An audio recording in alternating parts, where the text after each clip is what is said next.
In this video, we're going to look at how to set up a compressor. I'm going to show you how to configure the compressor so it breathes with the track, how to turn it into a limiter, and how to determine how much compression is right for the track. Timing of the attack and release is important so the compressor works correctly and makes the sound punchy or fatter, or makes the note have a longer decay. One of the easiest ways to set that up is to use the snare drum as your template, then use the same approximate attack and release settings for the other instruments. The idea is to make the compressor breathe in time with the track. So the first thing we're going to do is we're going to go to our snare top mic and add a compressor. In this case, what we're going to do is we're going to put the compressor before the EQ here. And the reason for that is the sound is different if you put the compressor after the EQ. What ends up happening is if you put it afterwards, is that anything that's emphasized on the EQ, for instance, if 3K is turned up, then that frequency is going to be compressed and it's going to be emphasized by the compressor as well. So it usually sounds better if you put the compressor prior to any EQ that you have. Doesn't mean that that's the way it always should be, but most of the time that's the way it works best. So let's listen to this soloed without any compression at all. There's the snare drum. Turn it up a little bit.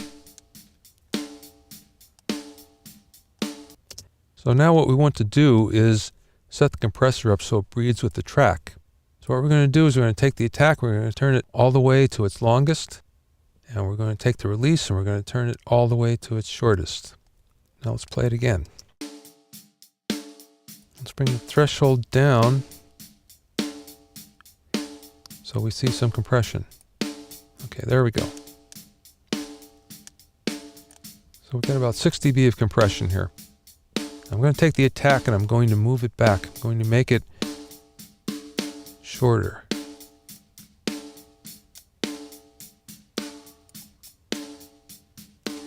Hear how the sound changes? We're cutting off the attack of the snare drum, the first part of the sound of the snare drum. You can see we got a lot more compression as well as we do that. This isn't what we want because it makes it sound unnatural. So we're going to move this back. So we just begin to hear a sound change.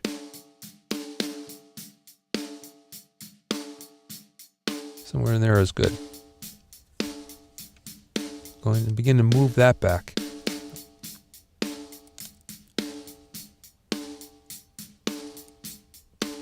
You can see over here on the gain reduction meter, this is the amount of compression that we have. You can see how it's breathing with the track. Let's move this back a little more.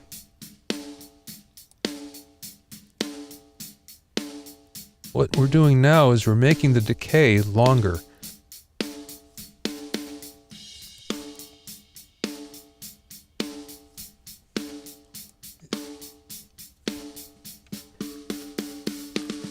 So it sounds like the decay lasts from one snare hit to the other.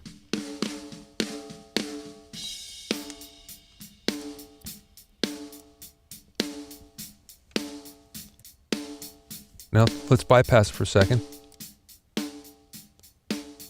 Really hear the difference there. This is without any compression. Here's with it.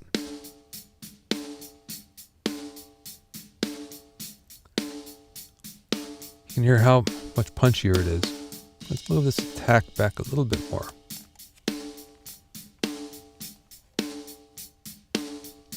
Let's listen in the track, hear what it sounds like.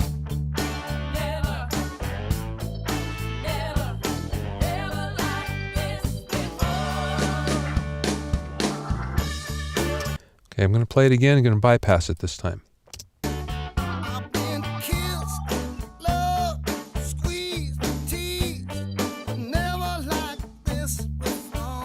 Now watch the meter here and watch the different levels of hits. I'm going to play it again. Watch. Sometimes it goes to -10, sometimes it goes to -6 here. Watch.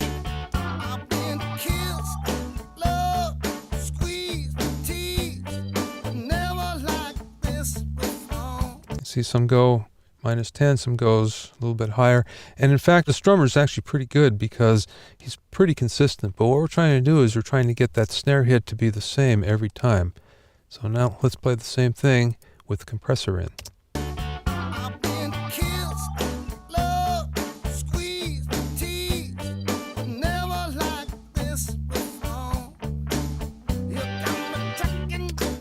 And that determines how much compression we're going to use. We're going to use enough that, in fact, the snare hit in this case is pretty much the same, so it doesn't change that much. You can hear how much more punchy the sound gets, though, when we have the compressor in.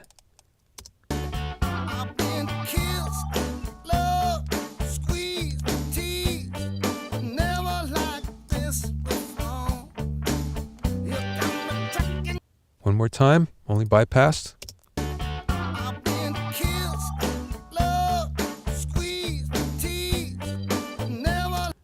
And with compressor in.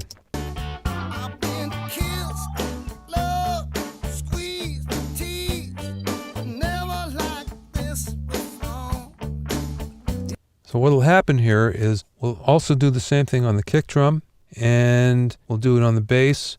We'll probably do it on the guitars.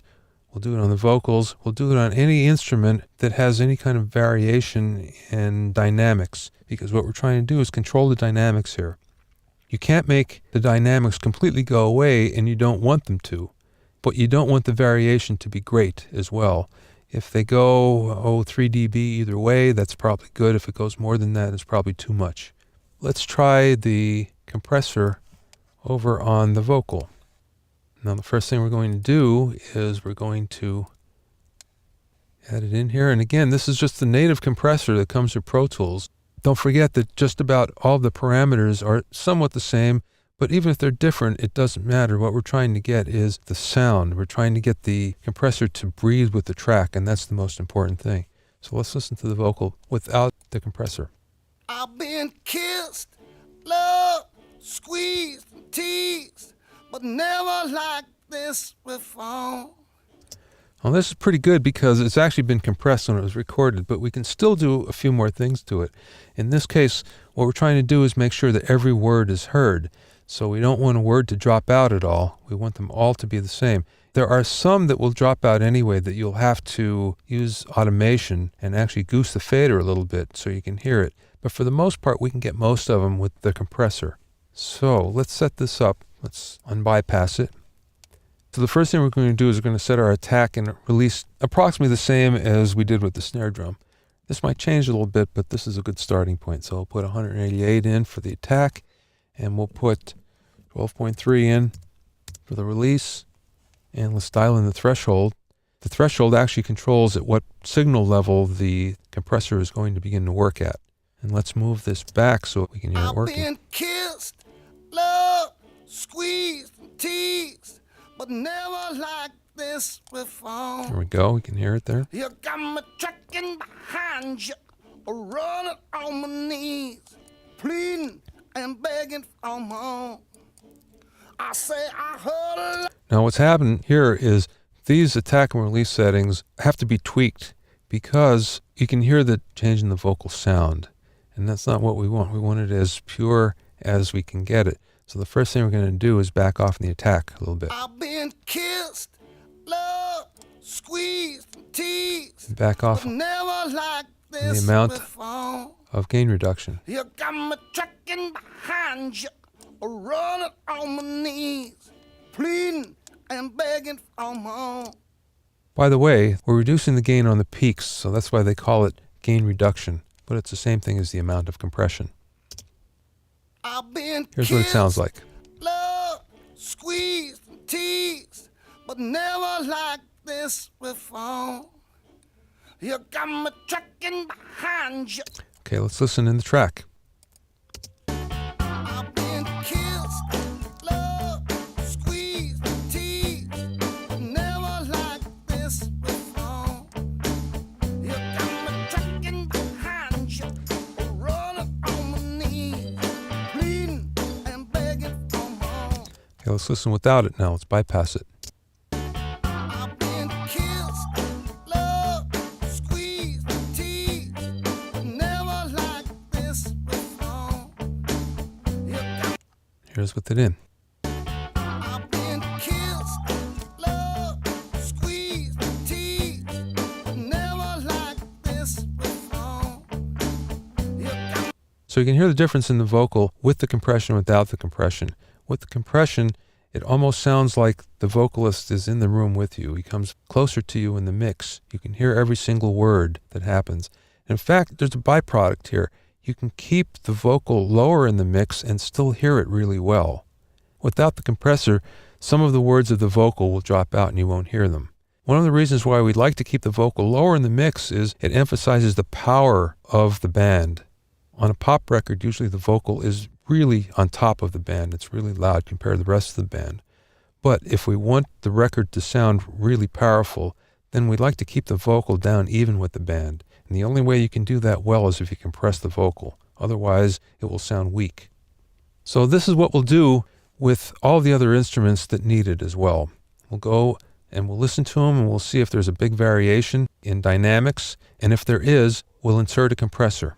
The amount of compression that we'll use is the amount that will keep the dynamics relatively solid. So you hear all of the chords. There's not one that drops out that we can't quite hear.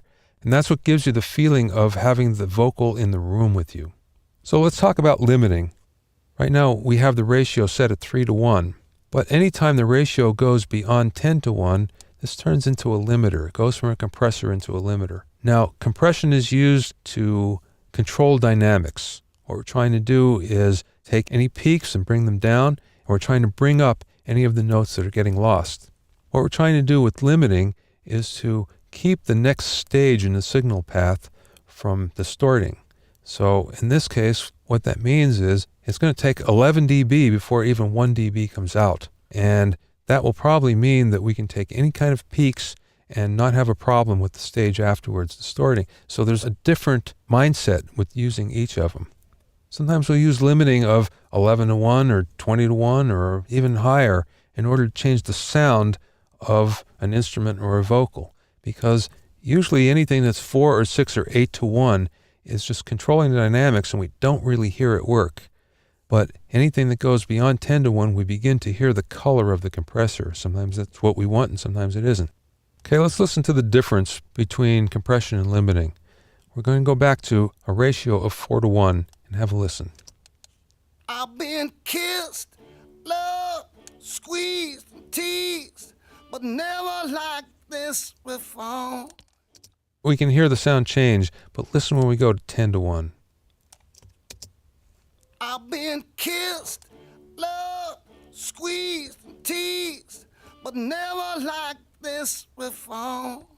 Now, all of a sudden, the sound of the compressor is what we hear more than the sound of the vocal, and it gets more severe as we go, let's go to 30:1, which is really quite high. I've been kissed, loved, squeezed, teased, but never like this before. Let's listen to the track. I've been kissed, loved, squeezed, teased, but never like this before. In this case, we can actually hear the compressor working. And what it's doing is it's taking some of those peaks and it's actually bringing them down too low. So the vocal sounds unnatural. That's why we like to use compression rather than limiting most of the time. There are times when limiting is really desirable, for instance, on a bass. And the reason why is we want to keep the bass at a pretty solid level. We don't want it to vary too much because as it varies, it makes the song sound not as powerful.